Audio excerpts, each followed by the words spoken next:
Hello, Tiger Nation. This is Thursday, January the 23rd.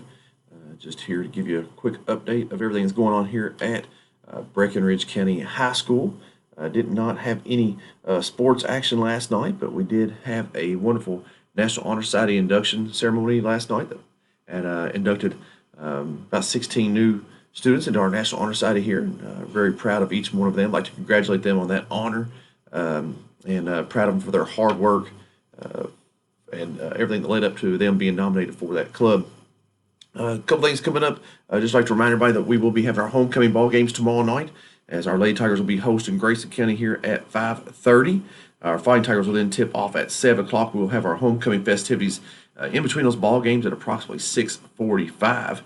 There will be a pep rally tomorrow at the conclusion of the school day to kind of finalize all the excitement that we've had this week. Very spirit themed week as students have been dressing up. Today is camouflage day here at the high school, hence the green and brown. I don't not normally wear green, so thought I'd put it on today for our camouflage. Again, tomorrow night will be the ball games, homecoming ball games with Grayson County. We will also be honoring 2019 graduate Kobe Poole at the halftime of our Fighting Tiger game for being the all-time male leading scorer here at the high school. So I'd like to congratulate him and encourage everybody to come out and watch two outstanding ball games, and then that ceremony and our homecoming ceremony. We will also be having about a half-court shot at the halftime of the boys game. That will be a half-court shot for one Breckenridge County High School senior and one Grayson County High School senior.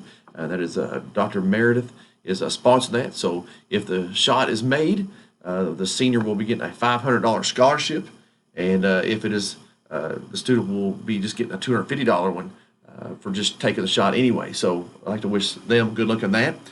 Saturday, I'd like to wish our academic team good luck because they will be in the District Governor's Cup. That's at Hancock County High School. So Saturday will be our written assessment and our quick recall matches. Also on Saturday, our Fighting Tiger basketball team will be hosting Bullitt East here at Tiger Arena. Game times are 4 and 5:30. We will be honoring the 1995 state champions. That'll happen at approximately 5:15 in between both those games. So come out and see that group of guys, and as we have a little homecoming for them, per se. We will be having a homecoming dance Saturday night from 8 o'clock to 10 o'clock. Tickets are on sale here at the high school. You can also buy tickets at the gate Saturday night. Again, that's from 8 o'clock to 10 o'clock. It's $5 to get in. It is a semi-formal event. And then good luck to our Lady Tiger dance team on Sunday, as they will be competing in their regional at Meade County High School. Our Lady Tigers will compete at 11:30 and 12:30. And that concludes this Thursday morning update. Everybody work really hard. Have a great day and be a champion.